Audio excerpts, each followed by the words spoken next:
de plaidoirie maanaam ñeenti waxtu yoo xamante ni dinañ ko rek daal di amal ab daal di défendre seen client l'affaire Ousmane Sonko ak Mame Mbaye Niang bu fàttali leen ne Ousmane Sonko moomu dañ ko daanoon nag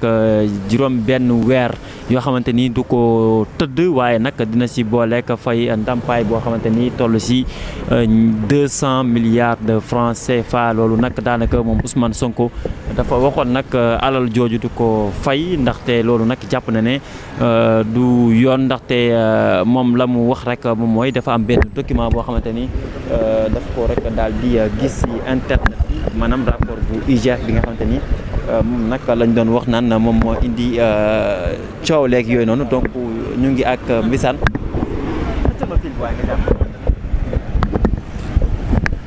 voilà ñu ngi ak notre confrère Mbissane maa ngi lay nuyu si Sénégal 7 nga nekk suñu confrère bu doon def liggéey bu mucc ayib si biir salle bi ma bàyyi la nga nuyoo d'abord su ko defee rek nga defal ñu benn point de situation depuis ce matin ba léegi yaa ngi woon si biir waaw donc audience bi mu ngi continuer mu ngi wëy donc au tout début le juge Abdourahmane Diouf dafa proposé woon ñaari parties yi may ku ne camp bu ne 1 heure de temps pour ñu plaider mais loolu surtout les avocats d'Ousmane Sonko dañ koo bañ parce que nee nañu loolu ça porte atteinte au droit de la défense donc maître Ciré Clédor Ly tamit ñaan ko 4 heures de temps mu jógee mu dindi proposition bu mu defoon may leen temps bi nga xam ne ni c'est illimité donc ñoom nag ñoo nekk fu mu toll nii di plaider ñoom nag am na benn exception bi nga xam ne ni dañ ko soulever muy benn exception d'inconstitutionnalité donc di inviter aussi juge bi mu surseoir à statuer maanaam tey daal mu bañ a jël benn ndogal jël mbir mi jébbal ko conseil constitutionnel mu xool ba xam article bu ñu visé muy article 260 du code pénal méngoo naam constitution wala déet bu dee méngoo naam constitution ñu indiwaat ko fii daal di koy mën a juger donc loolu la ñu nekk fu mu toll ni di plaider boobu ba léegi kon les avocats d'Ousmane Sonko ñoo yor parole bi ba léegi fu mu toll nii nag ñu ngi plaider le fond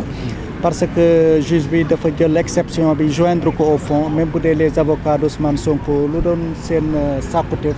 moo doon mu vider exception boobu ba pare xam lan moo ciy taxawaayam mais dafa jël exception bi kon daal di koy joindre au fond kon fu mu toll nii les avocats de Sonko ñu ngi plaider fond bi donc juge bi dafa suspendre audience bi kon pour 15 minutes. ndax avocat Ousmane Sonko yëpp maanaam avocat de la défense yi ñoom jot nañoo épuiser seen temps bon ba léegi ñooy plaider. d'accord ba léegi kon ñoom jeexalaguñ seen waxtu les avocats de l'État ñoo ngi toog di xaar ñoom jëlaguñu donc ça risque de durer normalement. d'accord booy xayma limu avocat de la défense bu avocat Ousmane Sonko ñaata la. compté naa 13 ans. 13 avocats compté naa 13. mais dans l'ensemble mat nañ 30. wala ëpp nañ sax 30 mais fu mu toll nii ñu nekk ci salle bi. ñu nekk ci salle bi. mat nañ 13 quoi. si beneen partie bi avocat bu état civil. waaw bon une dizaine une dizaine quoi voilà ñoom tamit xam naa bu ñuy paree rek ñoom ñu ñëw jël seen wàll. d'accord kon fi mu ne nii fukki simili ak juróom la ñu suspendre audience pour ñu reprendre. waaw ñu reprendre waaw. ni nga gisee yëf yi ci salle bi jàpp nga ne dina teel a jeex waa wala déet. bon parce que ak ni mu jëlee temps ak yooyu. waaw day jël temps parce que tamit bu doon lu juge bi waxoon nangu nañ ko ku ne am 1 heure 30 minutes. dina gaaw mais fu mu toll nii comme temps bi c'est illimité ku ne da ngay wax ba doyal. donc loolu moom gëm naa ne dina jël temps trop quoi. mën na jël temps quoi. d'accord ndax gis nañu rëkk-rëkk ci biir salle bi ndax amul ay contradiction avocat yi comme niñ ko daan defee ndax Maître El Hadji Diouf moom mu ngi ci biir. waaw non amagul benn incident bon débat yi mu ngi déroulé wu normalement quoi amagul benn incident actuellement. d'accord kon ñu xaarandi rek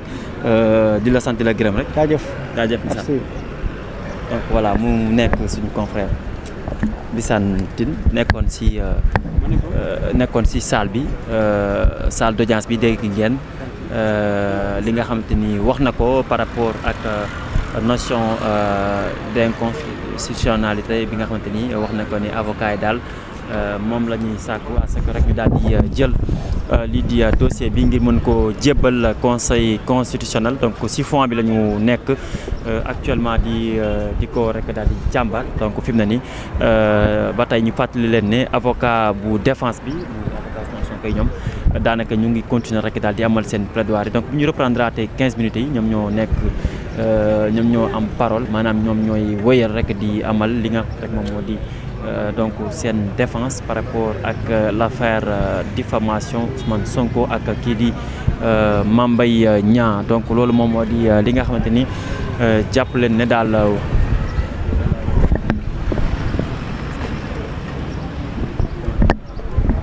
voilà li nga xam rek moom moo di 200 millions mooy li ñu jotoon a condamné 200 millions de francs CFA nga xamante ni moom la ñu condamné woon kii di Ousmane Sonko mu daal di koy fay kii di Mame Mbaye Niang mais réquisitoire bi nag xam ngeen ne moom la procureur de la République mooy dafa sàkk woon ci àtte bi ñu daan Ousmane Sonko 2 ans de prison dont 1 an ferme waaye nag avocat yu état bi maanaam avocat partie civile bi bu Mame Mbaye Niang bi ñoom la ñu sàkkoon rek moom moo di ñu ndàmp Mame Mbaye Niang lu toll ci 29 milliards de francs CFA mais xam ngeen ne nag verdict du 30 décembre bi moom première instance bi moom la mu rek daal di décider moom moo di Ousmane Sonko daal ñu daan ko ñaari weeru kaso yoo xamante ni du ko tëdd waaye nag dana ci boole ak fay ndàmpaay bu 200 millions de francs CFA ñu dem nag ba tey procès en appel bi tamit daal di infirmer dogal maanaam àtte bi nga xamante ni àtte woon nañ ko kii di Ousmane Sonko ci première instance bi ñu daal di koy daan nag finalement lu toll ci 6 mois de prison yoo xam ne du ko tëdd waaye nag boole seen ndàmpaay bu 200 millions. waxaalu yow rek laay dégg.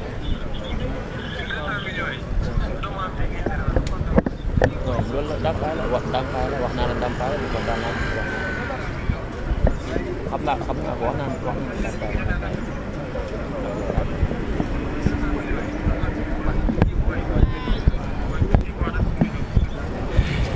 donc si kanam tuuti incha allah dinañu rek daal di woyal ubbil leen li nga xamante ni moom moo di buum jokkoo bi ndax xam ngeen ne waxtu wi ñuy wax ak yéen nag. dañu rek daal di amal ab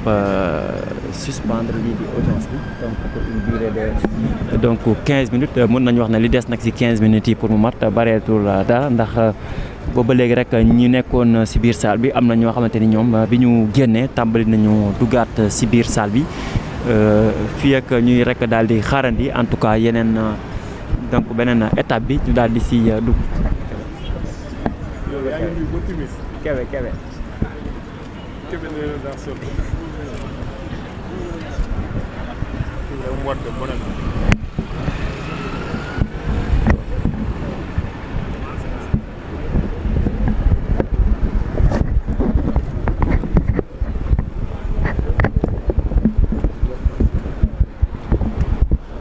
waaw donc rappeler leen ba tey audience bi jeexagul partie de la défense bi tamit seen plaidoirie mu ngi